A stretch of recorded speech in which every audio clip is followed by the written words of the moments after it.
any creative pursuit is I like to think of myself as a businessman who just happens to fill in the blank. So, as a voiceover artist, I am a businessman who happens to do voiceovers. I'm a businessman who happens to write books. And I think that's where the delineation comes from. And I think where a lot of hobbyists fail is they don't look long term. You are listening to 5 a.m. podcast. Your morning motivation starts here. Yeah, your motivation starts here. Welcome back to the 5 a.m. podcast, the show where we explore that journey from where you are to where you're destined to be, focusing on hope, triumph over adversity, and true transformation. Every great story requires a plot, a twist or two, and our guest today knows exactly what it takes to navigate one in real life. He's a speaker, a former worship leader, and a masterful voiceover artist who spent many years narrating stories with his own voice. Today, we're diving into his journey from hobbyist to entrepreneur, how to protect that human soul of creativity in a tech-driven world, and what it looks like to win your own battle against adversity. Aaron, welcome to the 5 a.m. podcast. Thank you so much for having me. I appreciate it. My pleasure. So, Aaron, I mentioned a little bit about your background. So if we grab that magnifying glass and have a little bit closer look, you've done everything from, and me too on this one, wedding videography, which I did not last at that, like past the weekend. And I was like, wait a second, every wedding is on the weekend? Man. Right. And then, of course, there's tech support to being a worship leader, a rock artist. How did that massive diversity of life experience serve as the perfect training ground for becoming a world-building author?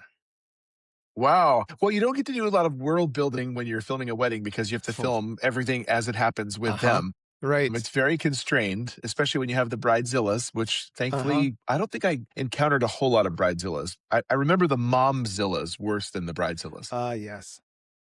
But yeah, I think one of the things that I cherish about having such a broad variety of careers, both part-time and or vocations, is that they really teach you adapt and overcome. They really teach you a huge skill set that enables you to have some, or develop at least some business acumen. Management helped me with that, being in management positions. Certainly being an entrepreneur has helped with preparing me for treating my authoring pursuit and voiceover pursuits as a business. So I look back with fondness on all of it, except for wedding videography, of course. Yes. Good. Well, I know that from my research, you've always been a storyteller, and for a long time, your voice was the primary instrument in that voiceover world. So when AI began kind of bringing a fundamental shift to the industry, what was that internal kind of spiritual process look like for you as realizing you had to pivot? Well, the pivot actually was forced, I think, more at the time for me by what became, in my view, a very toxic online voiceover community, which I was a big part of, or at least I was striving to be. And I have a love language of giving. I want to give, I want to share, I want to teach. And I found that there were kind of the high school clique mentality or the Illuminati mentality of always the same people being chosen to present and share, always the same people being endorsed. And I felt very much like, on the outside looking in and kind of a fifth wheel. So that was frustrating. I was already kind of caught in the rigor of that one. And I think my involvement in that Illuminati was kind of circling the drain when AI and ChatGPT and OpenAI made their foray into the market. But man, it was it was a bitter pill to swallow to see long-term relationships, and it continues to happen. Long-term relationships that I've really savored with producers, long-running jobs that I've enjoyed as a voice actor, to see both of those go by the wayside because of AI. Either they've been replaced by AI, my producer, or I, as a human, have been replaced with something like 11 Labs or Speech Ocean or Speechalo or Respeecher. So it's been a sea change in the voiceover industry and not for the positive. So I pivoted back to authoring as a result of that. Right. Now, one of the things I've done some work in the stage, working with local IATSE union and then working in broadcasting and TV sports and things like that. And one of the things you always have to navigate is egos and resentment and eternal hope that seems to be springing from everyone. How did you navigate some of those interpersonal relationships, whether it was in and around that voiceover booth or in music, those kinds of big personality locations? Well, with performing, that's a little different because I'm kind of like a prima donna. I don't Okay. belong in any category. I'm just the singer. I'm the guy who's supposed to look pretty and sound pretty. Yes. Right. But the musicians behind me, they're all the ones that jive together, and they're playing their E flat, and he's doing an off tempo beat that he's got to match, and they just gel. And they're making faces at me behind me. I'm the guy that's just, the upfront guy is that fifth wheel again. But they're all very charitable. They're all very friendly and affirming and great musicians. And I wouldn't be where I was without Mhm. them. So there's a respect both ways and a dependence both ways. In Right. voiceovers, I think that there's definitely like I continue to use the word Illuminati. There are people at the top that you will have to kind of kiss the butts of in order to be recognized. And I was through doing that. So I did speak truth to power. I was somewhat less than charitable in my vocal opposition because I'd had it, and I wasn't going to do that anymore. But I think before that time, it was just a mutual understanding that you have your way, I have mine, and we're all bringing diversity. But where it started to clash was where I sensed you have to do it only this way if Mhm. you want to be recognized. And I don't fit in a box. I just don't. I like to do too many things and I like to diversify and broaden my horizons. And that wasn't really felt allowed. Yes.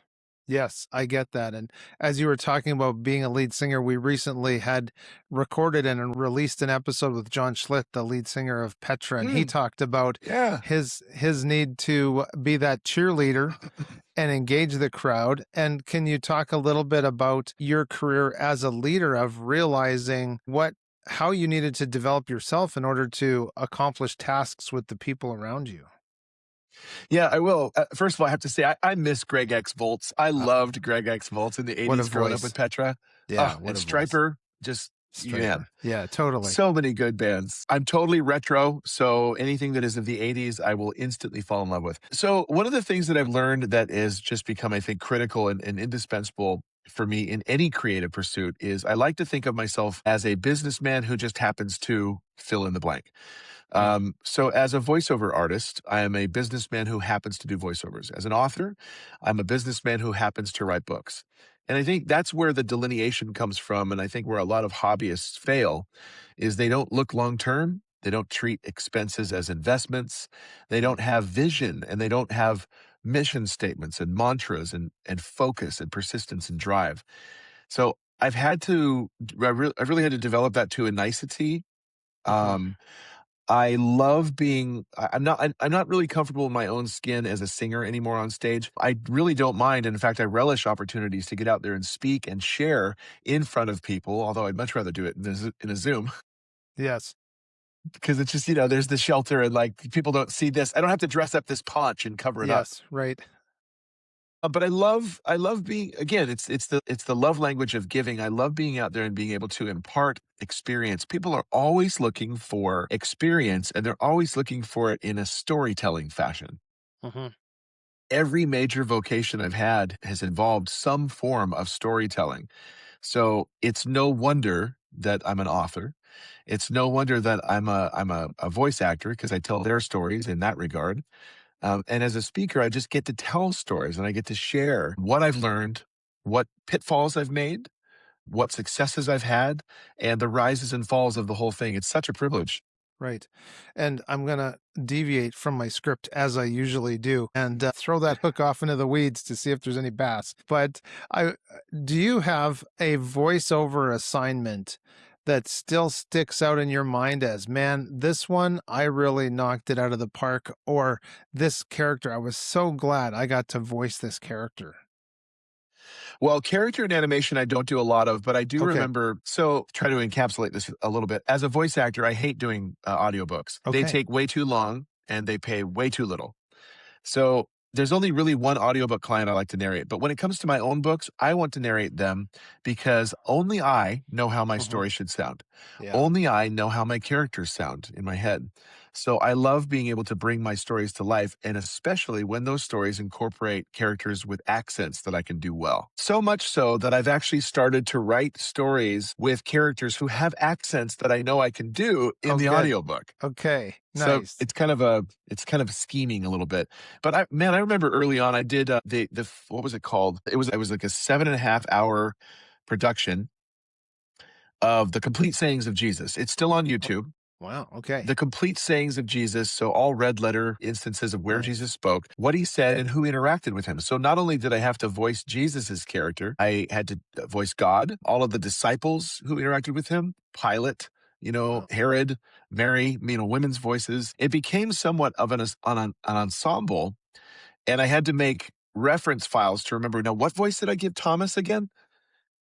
It was Wow. such a privilege to be able to do that and produce the whole thing. It was very early on in my career.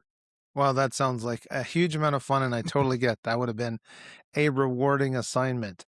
So, as I can see just over your shoulder, there is your nonfiction book, God is Not Santa. You challenge people to look past that surface level of faith. Can you talk about that, the ideas that spurred on that title of God is Not Santa? Absolutely. So some of my books are referendums to me. You kind of, as an artist, you kind of have to follow that endearing rabbit trail and breadcrumbs wherever they lead, even if you're in the middle of another project. I believed I just finished writing the End saga, which is the Christian dystopian saga, kind of a la the Left Behind series in the 90s, but it's Okay. very different. I'm so proud of that series. And I was noticing that my prayer life was really suffering. It was just becoming mundane. It was becoming, like I was treating God like a genie in a bottle. And every day going in and this is a great app, Prayer NB app on my iPhone helps me keep track of prayer requests, go through them every day, make sure I address them, and then check them off when they're answered. And you can look back and see the Wow. track record of answered prayers. To that end, I think it's a wonderful app, but it becomes addictive and it becomes more a lesson in repetition Hmm. where I go in there and I'm simply checking off boxes and making sure I prayed these things. My philosophy is you were given two ears and one mouth for a reason. I wasn't listening anymore. I was just talking, blah, blah, blah. God, kindly give me this and this and this. And it wasn't a fellowshipping type of interaction. So I wanted to write that book based on what I had learned and some eye-opening revelations that the Lord gave me on how to really improve my prayer life and make it more dynamic and fellowshipy again. Well, that is a very interesting answer to that question. And really like how you address prayer and our relationship and fellowship with the Father and with Jesus. Can we dig in a little bit more to your discoveries, perhaps, on fellowship and deepening that? Well, yeah, absolutely. Fellowship is conversation. Fellowship is listening, not just talking. Better to be closed-mouthed and thought a fool than to open your mouth and dispel all doubt. Yes. That Yes. Swedish proverb. I wanted to, and I became far too formal. One of the things that I have in my studio behind me, you can't really see it, but there's an iMac mounted on the wall for my scripts for voiceovers, and it's often on screensaver when I'm not in there. Apple has these new dynamic screensavers. One of them is nature. And I'm sitting there in the studio in a very comfy chair, and I'm looking up while I'm in prayer time, and there are whales just in all of their majesty, floating through the water. There are dolphins, on this constant wagon train, going Yeah. forward, and the camera's following them. And what's going through my mind is if he has, so clothed the lilies of the field, how will he not clothe you? You of little faith, just don't worry what tomorrow will bring. Focus on the day. The day's, needs are sufficient for Hmm. the day. Yeah. And so that always taught me that God, his eye is on the sparrow. I know that he watches me. I don't have to like bringing a prayer request to him is not any kind of surprise. Oh, you needed that? Oh, I'm sorry. I didn't know. Thank you for Yes. bringing that to my attention. That's not God. God already knows. He's omniscient and he Hmm. already knows the desires of my heart, that the Holy Spirit is speaking with groans that words can't express. So if I just shut up and listen, I don't do that very well.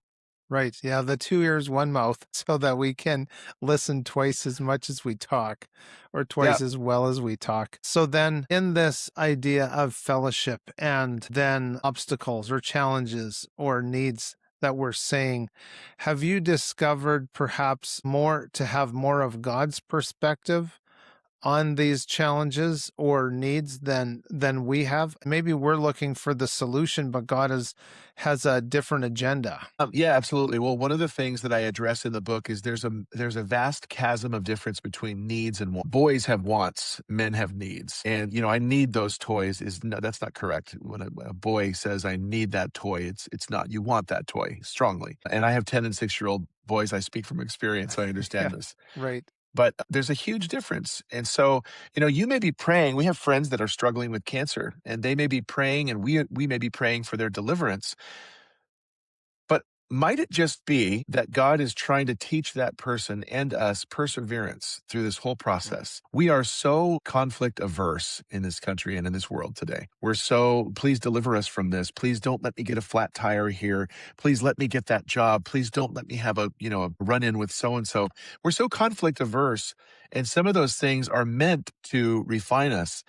One of the things that I would pray from this prayer request app was the opening part of James. Count it all joy when you face trials of many kinds, because you know that the testing of your faith develops perseverance. Perseverance must finish its work so that you may be mature and complete, not lacking anything. We've lost the meaning and the value of perseverance. So I learned that in spades while writing this book and kind of figuring out where I was in my prayer relationship with God. Right. You have have piqued my memory of many years ago going through a challenging time as we do. Things weren't working out according to Michael's plan, dagnammit. But one of the things I learned at that time was from this book that my wife bought me, which was praying every prayer listed in scripture. Hmm. And I thought, well, that's a novel idea. There's prayers in the Bible. Hold on a second. Yeah. Um, and so you mentioned that Bible verse. In talking about your prayers, how have they changed from several years ago or through different things to now? Well, one of the things that my wife and sons and I do every single night, without fail, is we pray before putting the kids to bed. And we try to model a prayer life that is conversational, that is thriving.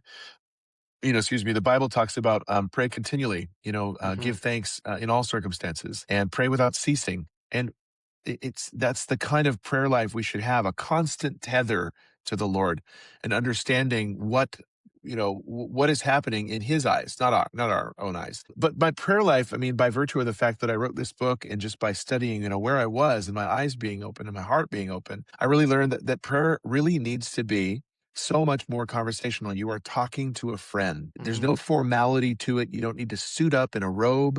It doesn't need to be this great multisyllabic oration. It is simply letting the yearnings of your heart come out through the simplicity of your words and not trying to put finesse on anything. God knows full well you're trying to impress him when you're doing that.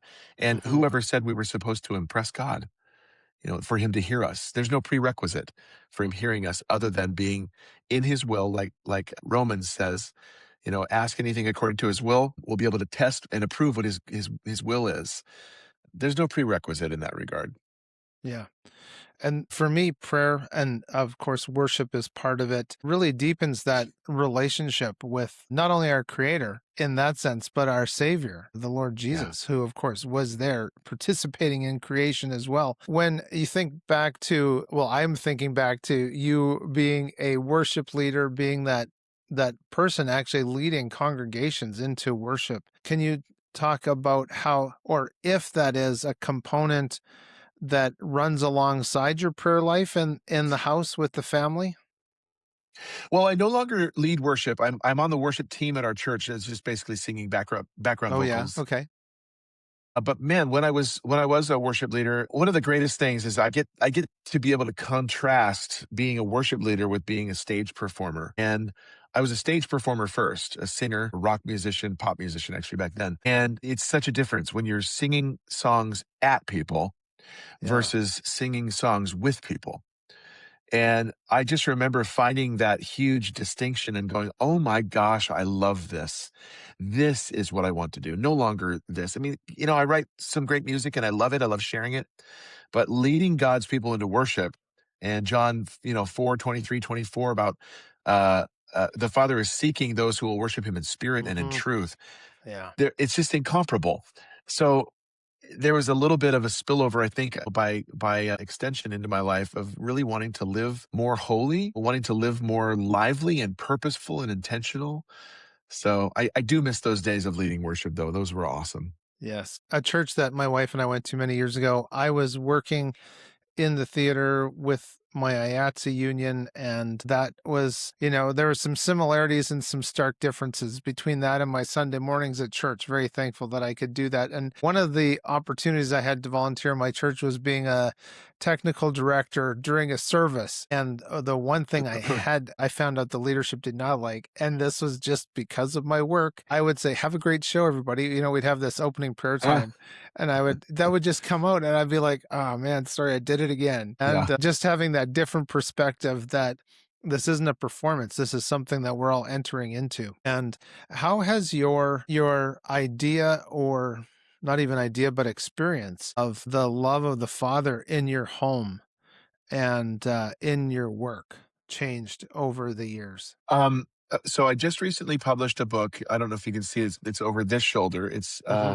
"You Are My Whole Earth: A Daddy's Love for His Sons." Yes. And I wrote that as an off ramp from some books that were really giving me writer's block, and they're Okay. over here.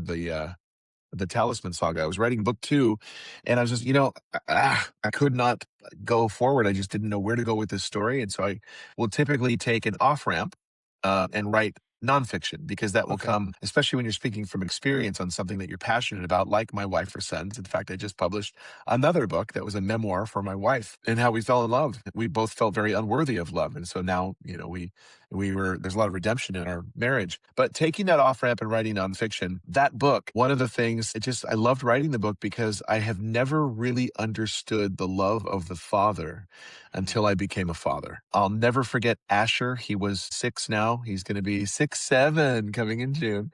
Nice. And I think he was 2. And I just remember getting a clear picture of the love of God when he came up to me in our home and he said, maybe he was 1, but he said, "Up, up, up," with arms extended. And he knew that I loved him. He knew that I wanted to pick him up. He knew that he wanted to be with me. And I just remember going, that's what it's like. Wow. God wants us to reach out for him and trust. The Father wants us to know that he'll take care of us, that he'll love on us. And it was just no holds barred. Really taught me Hmm. about the love of the Father. My 6-year-old taught me that when he was, well, Wow. almost 2. Nice. Nice. Yeah. That's wonderful. Ladies and gentlemen, we do have that comment section, and we would love to hear some of your accounts or comments on where you are, perhaps on that love receiving or giving spectrum, if there is such a thing. I think there is. And those spiritual moments within our lives and homes, because certainly we get inundated with ideas, and we need that one true source, that foundation. So we'd love to hear your comments on Yeah. that. And Aaron, as they might be commenting, perhaps preparing a comment, how can people get in touch with you? Yeah, so I have a website that is authoraaronryan.com, and you can find all the links to the other websites that I have that are basically devoted to individual book series. And then authoraaronryan.com has all the social links at the bottom. The other link is authoraaronryangroup.com. So there's a private and exclusive Facebook group where you can find out about my screenplays, the status thereof, discount codes, giveaways, upcoming releases, upcoming appearances, and all of that stuff. And that'll take you to a Facebook page, authoraaronryangroup.com. Nice. So those are the two. Oh, that's great. So then, writing this book about this pure, fierce, divine love of God the Father, did it have an impact? I should ask. Did it have an impact on your fiction writing? Oh, boy. Well, one of the things when you take that off ramp onto nonfiction from fiction, because you're Hmm. experiencing writer's block, is it can really, it's nonfiction, and I'm writing about my sons, and I love my sons. So it comes very naturally, and I look, at the end of it and go, okay, these do work. Okay, my hands do work. My brain and my heart still do work. All right, Hmm. I can do this. And it renews your confidence in being able to write stories again. So fiction is much harder to structure. You're inventing ex nihilo. You're something from nothing. And Yes. so you have to create, whereas you're simply, reminiscing and covering things that already exist in Right. nonfiction. But it's a creative process. Both are very much a creative process for sure. Yeah. And in that world building of putting pen to paper, as some some might say the giants of Genesis 6 taught us how to do in exchange for them women folk. But in in that work of world building, um, have there been some influences that you thought I don't want to copy, but I would like to learn from X, Y, and Z? Was there one Yeah. particular name that stands out as like a mentor? So I am holding, for those joining us audibly, I'm holding my ring necklace. It's not the One Ring. See, I'm putting my finger in it. I'm still here. Yeah, I'm still you're here. still there. I am very much a Tolkien acolyte. So Okay. Tolkien is who inspired me to write, and I'll never forget reading The Lord of the Rings at, like, Mhm. 8, 9, 10 years old, whatever, just being absolutely mind blown. And I read it Yes. every winter. So that's the one inspiration. But when I wrote the end is a Christian dystopian saga that I'm exceptionally proud of, and so very grateful that story came to me. Um, about a man who believes he's the Antichrist of Revelation. Wow. He is hunting down Christians in the year 2113. He has all the power. He is in power, and we have to depose him. He's a deluded techno trillionaire megalomaniac. He's a little antichrist. First John 2:18 says, even now many Yes. antichrists have come. Right. So he's not the capital A, but he thinks he is. But I was very inspired prior to writing that by the Left Behind series in the Hmm. 90s, Tim LaHaye and Jerry B. Jenkins. I loved that saga. I never completed it, to my shame. I should have. But I thought it was very well done. It was a very creative fictional take on Revelation, and I wanted something similar but far different with a cruel twist in today's Mm. modern language. But Mhm. I was very inspired by that series. That's what led me to write the end. That's fascinating. And of course, with those megalomaniacs that we think of who we've seen on screens, you would say, "Oh, you wish you could be the capital A Antichrist, but we're just going to assign you a small one. There you go. Right on your Yeah, forehead. On your, exactly. yeah, the scarlet, a different kind of scarlet A." And so then in your building of stories and your developing of characters, are there any characters that have kept you up at night? Well, one of the things that I've been really diligent about doing is creating what I call lovingly the Aaron verse. And Okay. so all my stories are essentially linked. There is a character who has hopped, excuse me, from the Okay. Dissonance series, and her name is Pastor Rosie Campion, Rosalita Campion. She is of Latin heritage. She's a septuagenarian, and you first meet her in the last few chapters of Dissonance Volume 1 Reality. I liked her so much that, she makes continued appearances throughout the series of Dissonance, but I liked her so much that she appears via mention in the end. She appears via mention in the Talisman Saga. She is in Forecast. She is in The Slide. She is in The Phoenix Experiment. And The Phoenix Experiment is a book that takes place 400 years after she has died, Wow. and she's in it. Huh. So I can't, spoiler there. Right. But yeah, she keeps me up at night in a good way. I think, Rosie, how can I incorporate Rosie Mm. in this next book? Because she's such a formative, dynamic juggernaut of a character to impart wisdom to the protagonists. Wow. That is a cool answer. I like that. And I do Thank you. like it when there's characters that can be in that same universe and they bump into each other as they go. Yeah. I do want to touch on Dissonance, that saga. It's being pitched, congratulations, pitched to Thank you. major streaming networks, and there's two other projects that have been cleaning up at film festivals. What did it first feel like when you saw those words you typed transformed into a Hollywood screenplay format? Oh my gosh. It's every indie author's dream, first of all, to see their Mhm. book on screen. It would be such a dream come true. Oh, this is a great time to get a frog in my throat. Must be the coffee. I was approached by a Hollywood screenwriter. And, as an author, I'm subject to at least 30 scam emails every single day, and more are coming. It's an epidemic in the authoring industry. So when I received the email from his assistant, I was naturally skeptical, I should say, but he wanted to do a Zoom chat, and I vetted him, and he's vetted. He is on IMDb and other places. So I realized I was dealing with someone who was, in fact, a real human and legitimate. But he was very collaborative, man. He took my book and he brought it to life, and I was just tickled. I was a 12-year-old girl sitting there listening to Yes. everything, like, oh. And he made some changes I didn't agree with. He control Z'd those because it wasn't true to the character. Mhm. And I don't know who to pitch my screenplay to in the Hollywood system. He does. So for the price that I paid him to have him adapt the book to screen, it also includes marketing and meeting with producers and all of that. Mm-hmm. So I thought significant investment. Yes. Would I be absolutely remiss 10 years from now if I didn't do this? Oh, yeah, Yes. So absolutely. I'm riding on his coattails and very excited to see what happens with it. That is one of the spots where it's not an expense, it's an investment comes in Yeah. to the Yeah. conversation. Can you talk a little bit more about how you had to develop that mindset of, no, no, come on, Aaron, brain up there. This is Oh, not just an expense. from the very beginning, I do believe expense is short term, investment is long term. Hmm. And if you see everything as an expense, like, if I have to buy this, I will, fine, Yeah. then it becomes drudgery. And you're missing the bigger picture when you operate in that mentality. Hmm. Before I ever, let's see, when I first started out in multimedia, I had a computer. I figured, hey, I've made some videos. I'm going to make some videos now as a livelihood. And I'm going to transfer videos. I'm going to clean up videos from clients. That's what I want to do is multimedia production. My computer was, I don't know if it was an e-machine or some cheap, garbage Okay. heap Yes. toaster, but it kept dying. It seemed competent at first, but it kept dying on me and blue screens of death and Mm. crashes. And I'm going, I was pulling my hair out. I was sitting on this is going to sound bad, but I was sitting on the toilet at 2 a.m. in the morning. I wasn't going to the bathroom. I was just, you wake up and you're crying and your face in the pillow. I was bawling into the pillow. I could feel self employment in my teeth. And this was a dream, but my computer kept sabotaging me.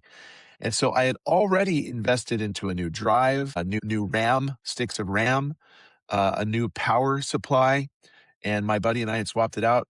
Just kept malfunctioning. He's like, get some more RAM. I was like, I already bought RAM. He said, get some more RAM. And I protested. This is expensive and I don't have the money to do this.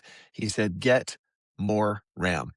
And so I said, fine. I threw my hands up. I went and got more RAM, 2 more sticks, 3 more sticks, whatever it was, 4 more sticks, put them in, problem solved. I never had a problem with that computer again. And I almost kissed away this entire dream of self-employment and entrepreneurship and freelancing over 2 or 4 or whatever it was, sticks of metal Yeah.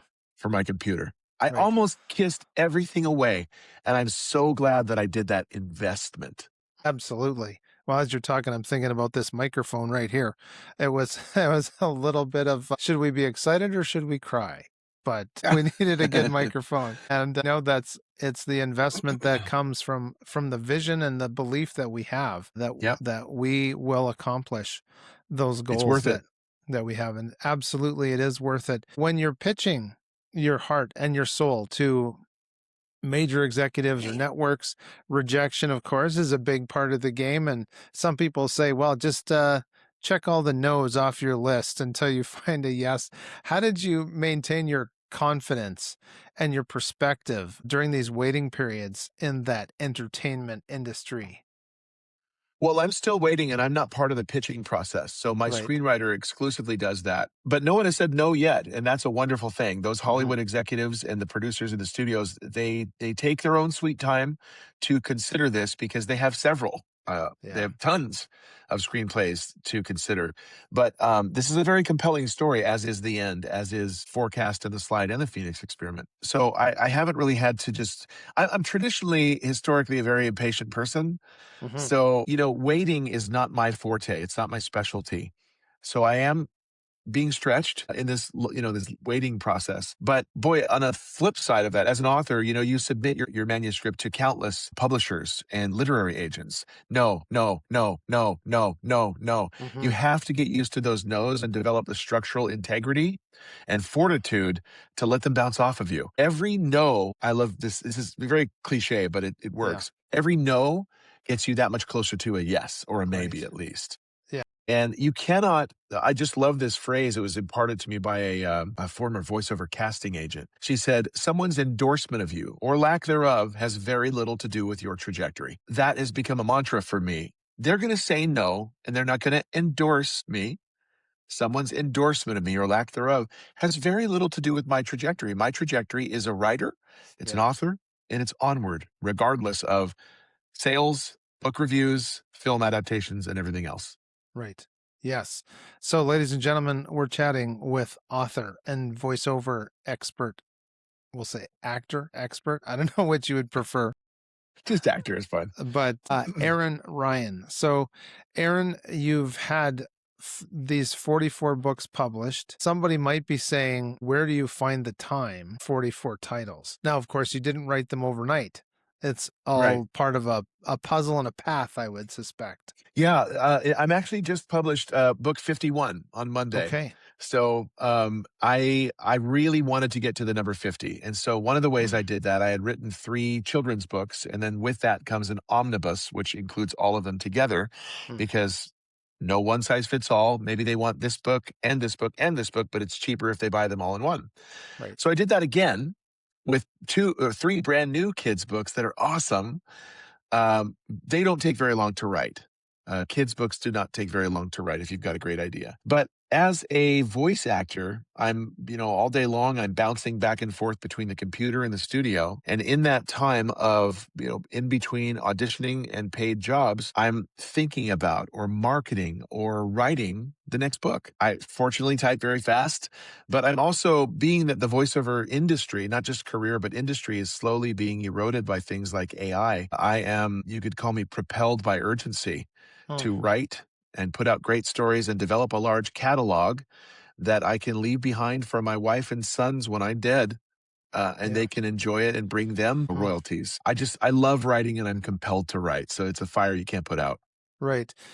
Now, you were talking about publishing houses, perhaps literary agents, and then we've got the big C of the ship that Amazon floats on. What is your take on Yeah. using Amazon to publish, using an agent, or using a publishing house to tackle your work? Well, publishing houses, I think we said earlier, publishing houses, literary agents are exceptionally selective. And so you're going to have your work cut out from you. I am self published by choice. Self publishing authors have so many advantages over traditionally published authors. A few of those are much quicker time to market. Again, I'm impatient. Hmm. I want to get my books out there. Yes. Yeah. If I was traditionally published, I don't know that I'd even have half of these 51 books out by Hmm. now. Yeah.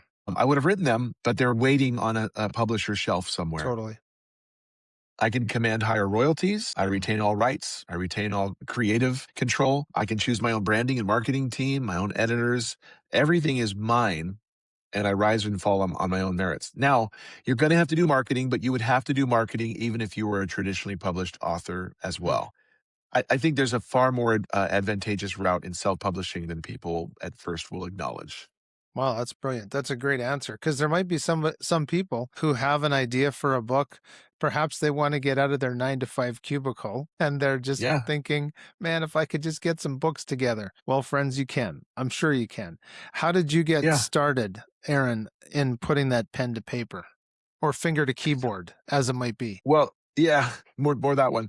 Well, and just to touch on your last point, it's Yeah. possible. Andy Weir published The Martian. It's now a movie, Hmm. and he's doing the Hail Mary project. Ah, yes. That's his book Mm. as well.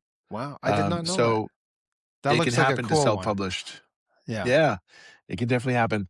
So I got started in second grade, and it was in fact pen to paper back then, 1981. I'm very Yeah. old. Mrs. Walker, hi, Mrs. Walker, gave everyone an assignment to write a short novella. And I Oh, wrote something called The Electric Boy on yeah. college rule 3-hole punch lined Nice. paper, crude stick figure drawings, construction paper front and back. And I just remember going, like, holding this and turning and showing it to people and going, look what I made. Yeah. Look, you know, and Nice. that the author in me was born right around that time.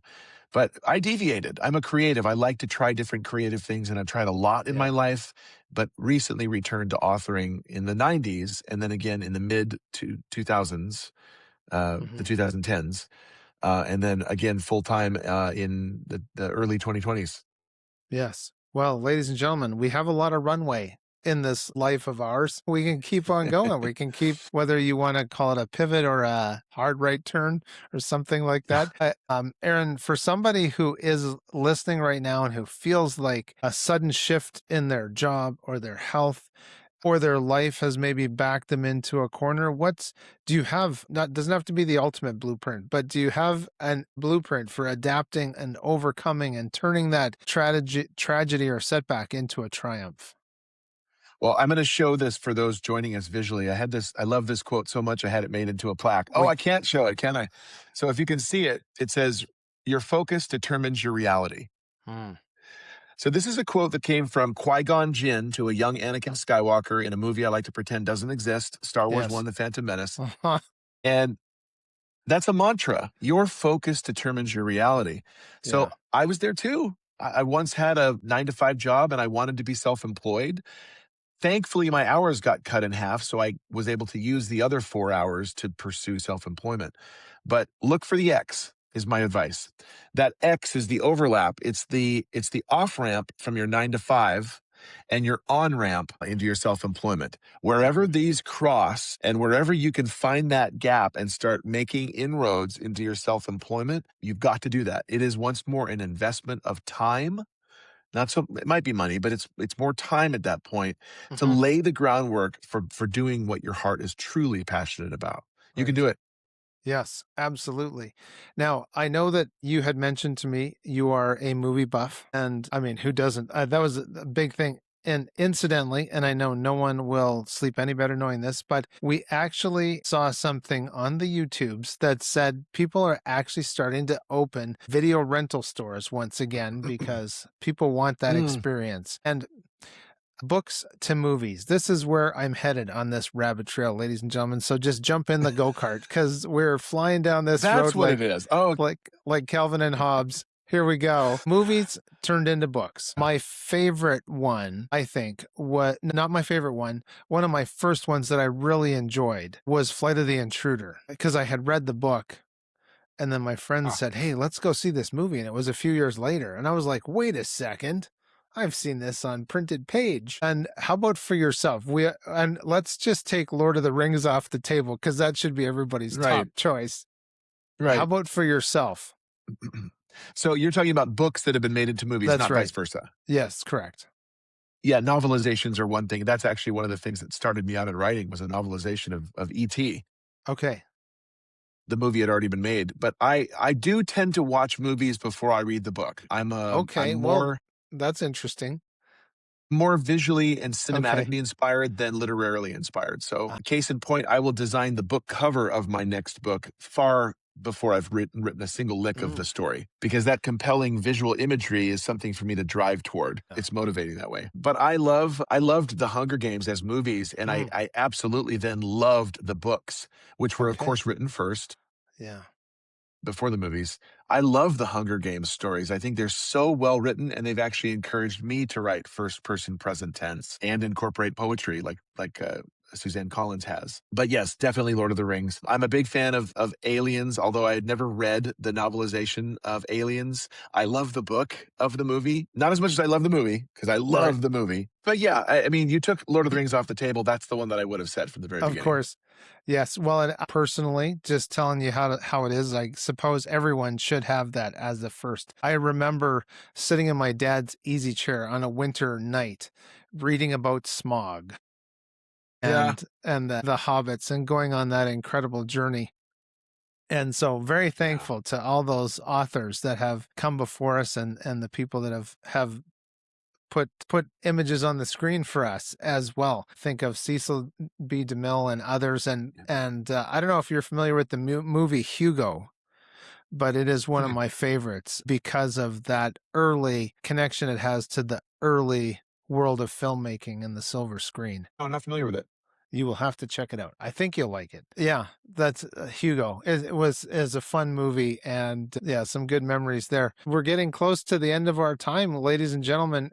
Aaron, this has been a great conversation. If you had the opportunity to go back, whether it was to that second grade version of yourself or to somebody, even the Aaron sitting in that voiceover booth, knowing and being able to go to them and know that these books and film festivals and this transformation was going to be taking place, what would you tell that younger version of yourself? I would tell him to go slower. I'm notoriously impatient. It's really hard for me to wait for my book to be released, and so you can err on the side of not editing it well, not catching all of your typos, not taking the time to fix any potential plot holes. The cover, could have been done, should have been done better, things like that. And so, man, if I could tell anybody anything aside from what I've already told them, is take the time. Your book deserves it. It is definitely not a marathon. It is a sprint. Or sorry, it is definitely a marathon. Yes. It is not a sprint. And we forget that often because of our zeal to see it produced. So Right. we have to give it, it's not like a microwave, it's a crock pot. Yes. Yes. And a story that I heard of a very famous now comedian was told as he was trying to get booked on some late night TV show that's shot in the afternoon or morning, depending on the time in New York. But he was told, you're better to be 2 weeks late than 10 minutes early. Yeah. Yeah, that's a great way of putting it.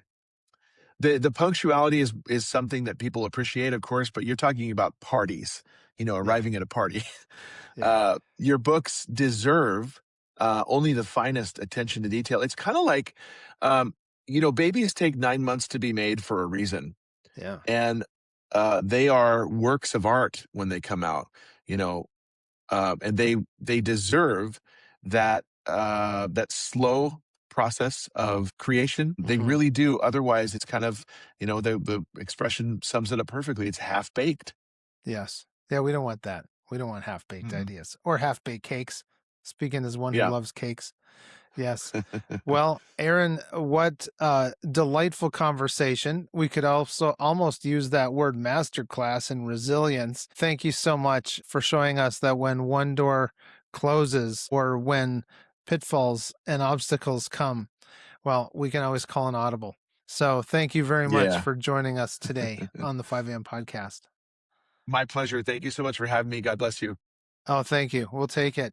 And ladies and gentlemen, as you're listening, thanks for being part of the 5 a.m. community and listening. And if you want to see what true unfiltered human creativity looks like, you can get inside Aaron's world. Whether you're an aspiring author, you're a voracious reader, perhaps you're looking for a roadmap, and maybe even you want to scratch that sci-fi itch that you have and find out what the universe, according to Aaron Ryan, looks like. Well, you can head over to his website at authoraaronryangroup.com. You can join his private exclusive Facebook group where you get the behind the scenes updates on his streaming network pitches. You can grab discount codes. You can get that direct battle tested advice on self-publishing. And thank you for starting your day with 5 a.m. podcast or your afternoon, depending on when you're listening to this. Please share this with a friend. Sharing is caring, as we've been taught by some of those cartoon characters way back in the day. Don't let the shifts of the world discourage you from your pivot or your adapting. Please keep creating. And when we seize our days, we seize our futures. So please get out there, enjoy those sunrises and sunsets and all those beautiful adventures in between. I'm Michael Clausen, and I will see you on the next 5 a.m. podcast. Thanks for watching the show. Just a reminder that you can get all of our resources, other episodes, and read our blog posts at 5ampodcast.com.